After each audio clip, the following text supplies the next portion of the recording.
Welcome to FPTV New Releases, where it's my pleasure to be joined by two old friends of Forbidden Planet. We have Alex de Campi, the author of Smoke, the author of two of my favourite books, Archie vs. Predator, both of them, and the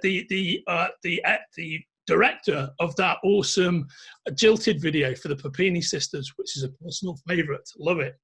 And Duncan Jones, the editor of Moon, the director of Moon, the director of Moon, the director of Source Code, the director of Mute, and Warcraft, of course. And now Alex and Duncan are here to talk to us about their very special personal project, Madi, Once Upon a Time in the Future. How are you guys? Really good. Nice to see you, mate. Yeah, that was a bit of an epic intro, wasn't it? It just kept on growing and growing. It wasn't the leanest or most elegant one of these I've ever done, I have to say. Well, we're both kind of hard to contain in that we do a bunch of different things. So you can't just be like, here's the person that wrote that and here's the person that did that. Yeah, also, for reasons I discussed off camera, I've been running around immediately before doing this, and I've just realised that my sort of energy levels are just, my blood's still pumping, you know what I mean? So yeah, I'm not as calm and relaxed and pipe smoking as I normally am throughout these things. It's lovely to see you both, and we're very proud to be presenting at Forbidden Planet a unique signed book plate edition of Madi, which is available for pre-order on the links attached to this video. Now, guys, can you tell me about the genesis of the project and the genesis of your working relationship? Yeah, absolutely.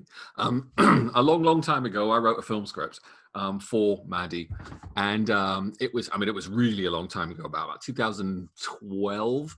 And I'd been trying to work out how to make it because it was always going to be a massively ambitious project to do as a film, and then got brought into doing other things, and it was one of those things where I really wanted to find a way to do it right, and there were opportunities to make it wrong, and I kept saying, no, let's wait. And then as time passed, it just became like, this is going to be very, very difficult for me to get made, but it's such a good story. I wish I could find a way to do it. And I'd been tinkering away with Glenn Fabry, actually working on a graphic novel for the film that I ended up making, Mute. And the film came out first, and it kind of took a lot of the oxygen out of the idea of doing the graphic novel at the time. But Glenn and I really enjoyed working together. So I started working on this thing on Twitter, where I'd actually asked people on Twitter to give me ideas of artists that they like from comic books, because I was thinking, well, maybe I could tell the story in a comic book. It might actually work out really well. And I did a poll. Got a number of artists who actually sort of came up on the sort of the top three positions on that poll, and I asked them to do sort of one lettered page each, and I would pay them for it, and as if we had done the graphic novel, and it really gave me the confidence that maybe this is the way to go. So I started asking around for someone to help me put this together, because after my experience on doing the Mute graphic novel, I kind of knew that I needed help. I needed an experienced pair of hands to help me through the entire process and the writing of it, turning it, making the best out of the medium, because it was new to me. And I asked a number of different people who were very experienced in making comic books and graphic novels, and Alex's name kept on coming up. So I reached out to her. Yeah, so Duncan posted something on Twitter, and I said I'd be interested. I'd recently done a bunch of quite complicated projects. I think probably the most, Ashes, the sequel to Smoke, where I parceled it out among several artists, was early in my career. But then just the previous year, I'd done Twisted Romance, which was a 48-page weekly book in February. So 4 issues, 48 pages an issue. 3 stories each in it that I'd done through Image. And it takes a certain amount of insanity to do a weekly book. Also, unlike several major publishers, we were bang on our deadlines and shipped like clockwork. Mostly because I really lied to my artists about when their art was due. It's the old ways work. So I was used to both writing comics and producing them. I'd always been very much a a do-it-yourself person. There's not as much opportunity for women with major publishers. So like you publish something and you don't get kind of swept along into that, oh good, now you're writing Spider-Man thing that a lot of the guys get. So in order to keep publishing comics, I'd always I'd written my script, I'd found my artists myself, I'd done the graphic design myself, I'd done the lettering myself, I'd done the publishing deals myself. So, I'd done a lot of the kind of like the technical line producing and executive producing work that a lot of writers and even a lot of editors haven't done. So when Duncan came to me with this project, I read it, I loved it.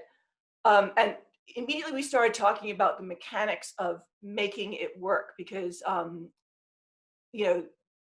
Glenn just didn't want to, Duncan just didn't want to be in a position that he was with the Mute graphic novel, where the movie came out first, essentially. I mean, who knows if there will be a film of Madi? We all hope so.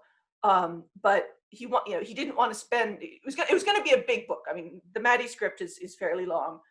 It ended up being a 250-page comic, and that is a couple of years of an artist's life to draw.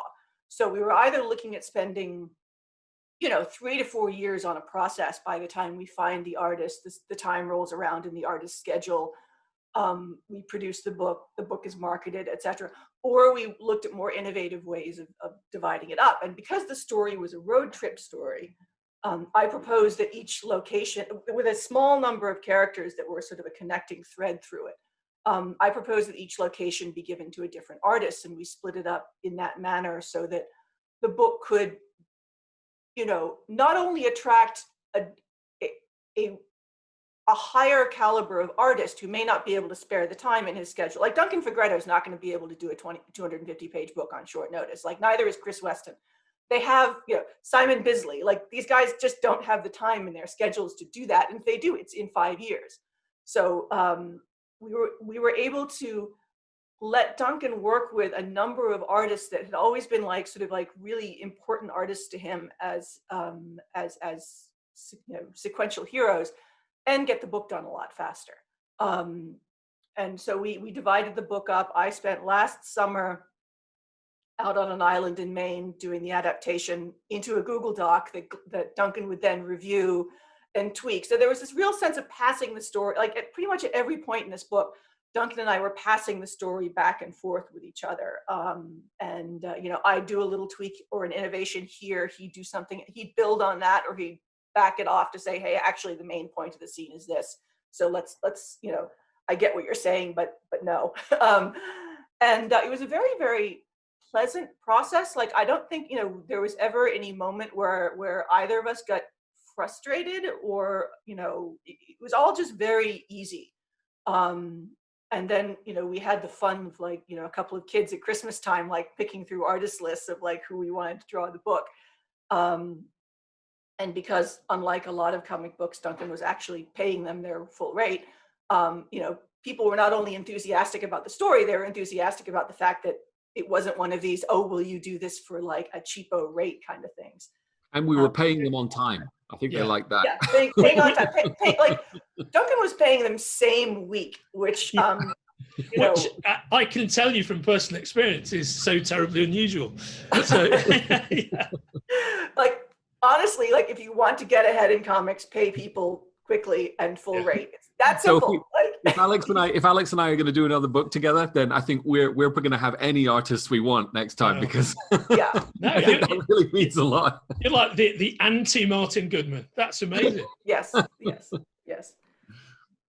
So the book essentially was finished in 18 months from almost a standing start, which is crazy. Any white hair you see. For such an epic book as well. Now, something you touched upon is the caliber of the artists that you're working with on this project.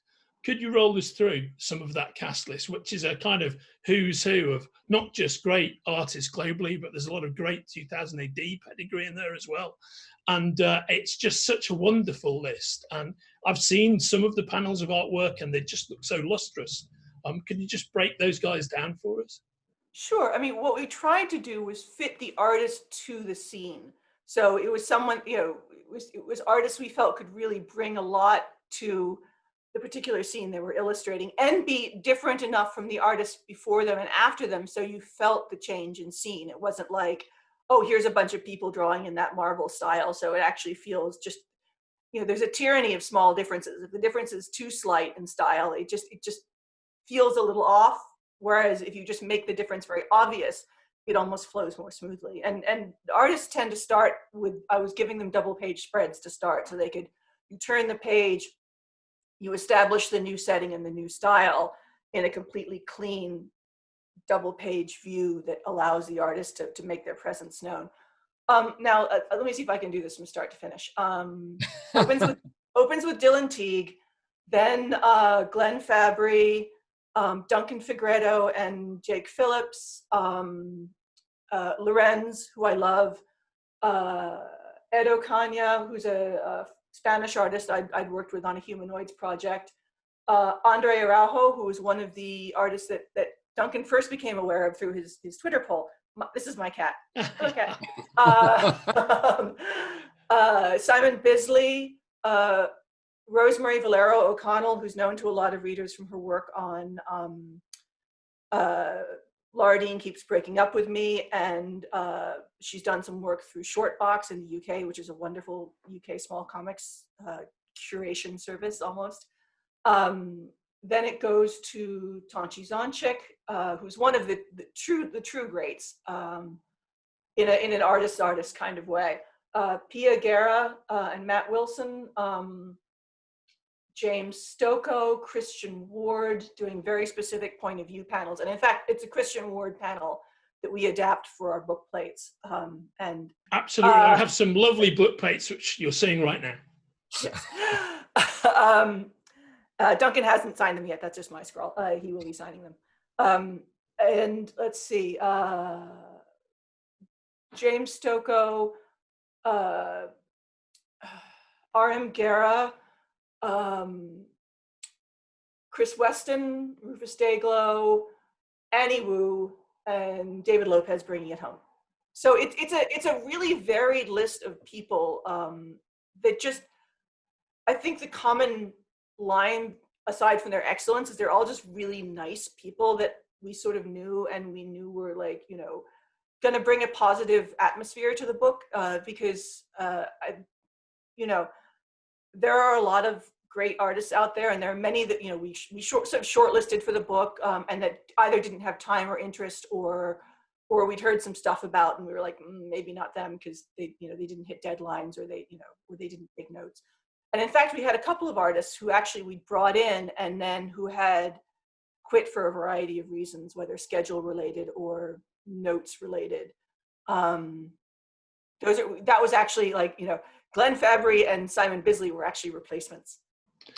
Interesting. Very interesting. We brought in some younger artists who just didn't quite end up running with it the way they, I would say one of the things that among Alex's many expertises, one of them was suggesting where the artists fit best as well, because as you said, it's a road movie and it's global in span, but also the kinds of locations are very different.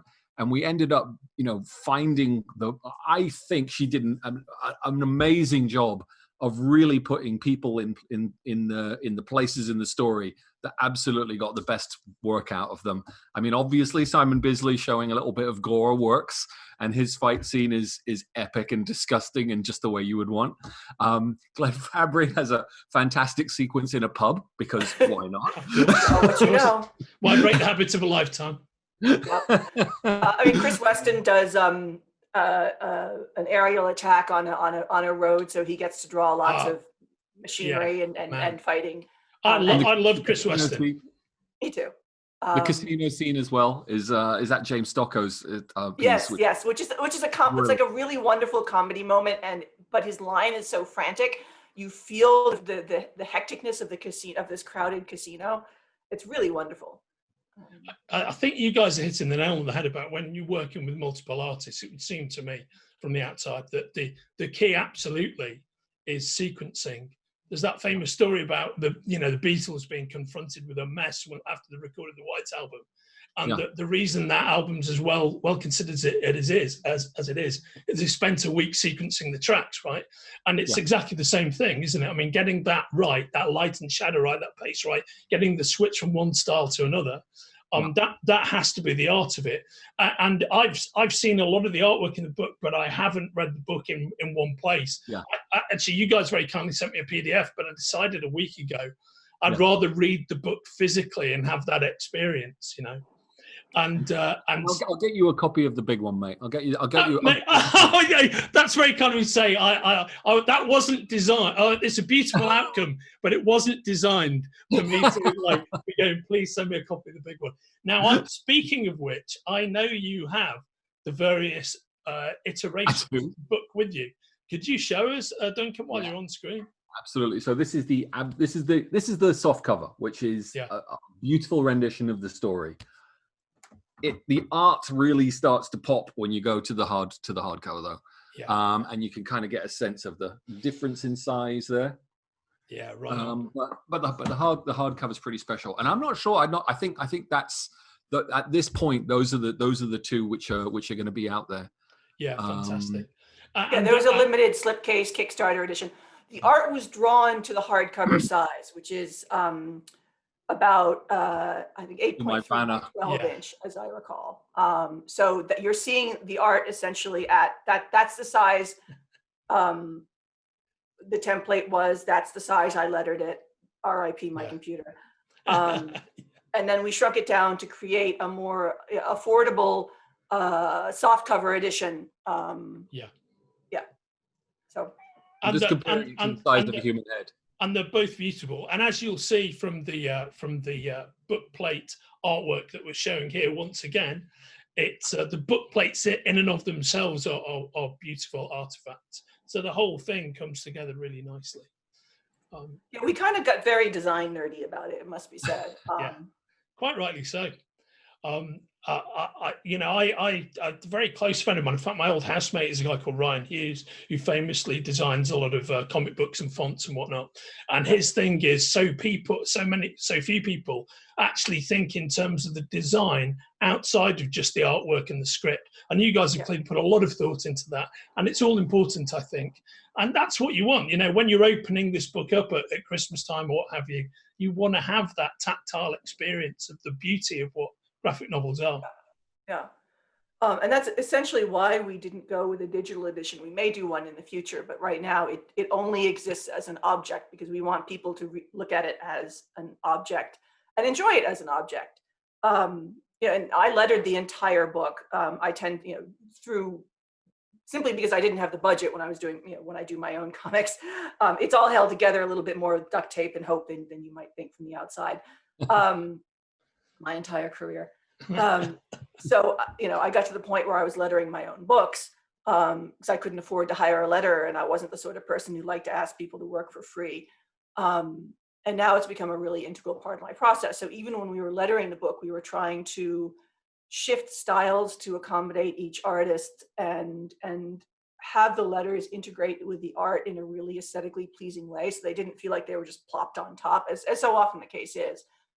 In the rather hurried mainstream comic book production process. And I mean, Alex is so experienced in that now. I think some of we had so much fun, I think, as a team. Where she would introduce me to the possibilities and the creativity of what you could do with the lettering and how you could use it and the fun you could have with it. And we would just have the opportunity to riff. And she was doing these amazing things in the book that I think are just so much fun, and they just add a level of energy to it that just adds to the chaos of this road trip.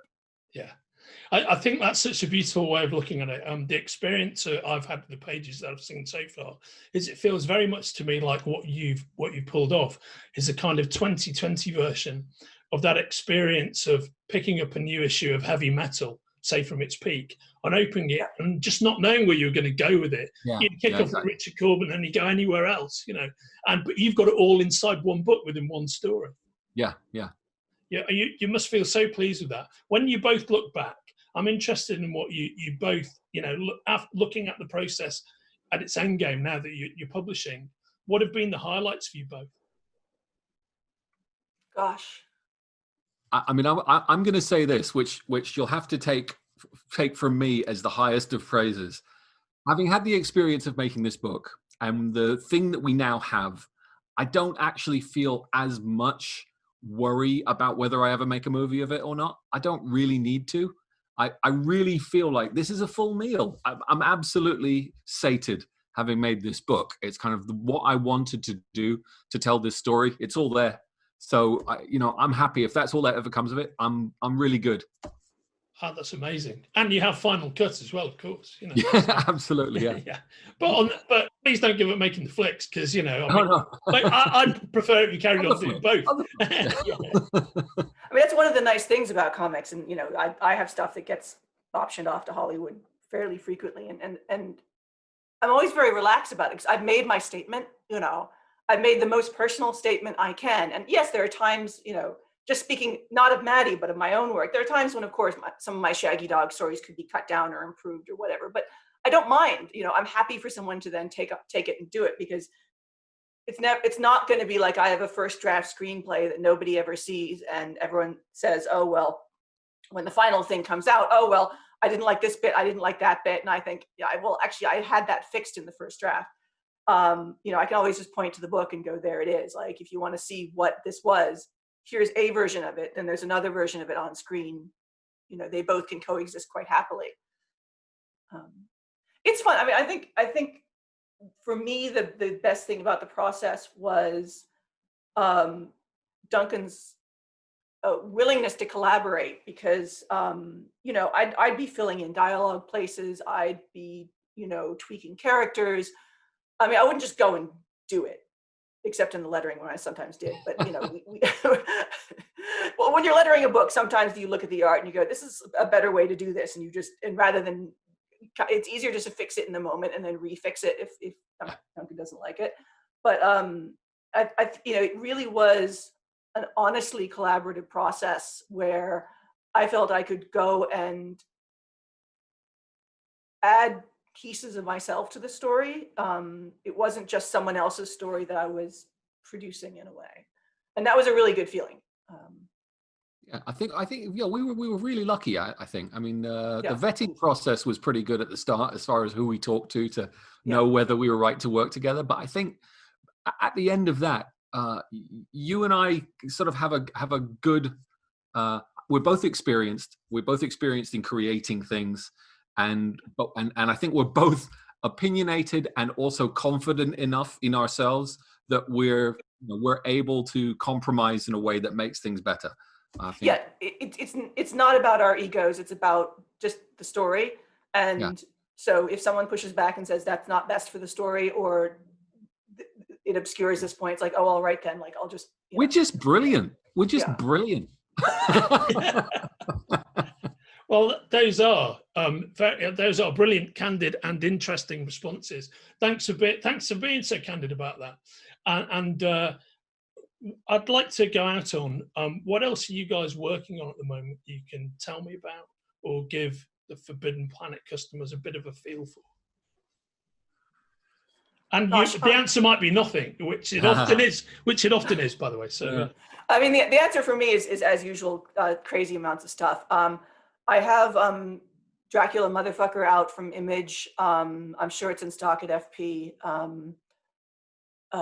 With Erica Henderson, just a short modern noir retake on the Dracula mythos, which Erica and I had a lot of fun with.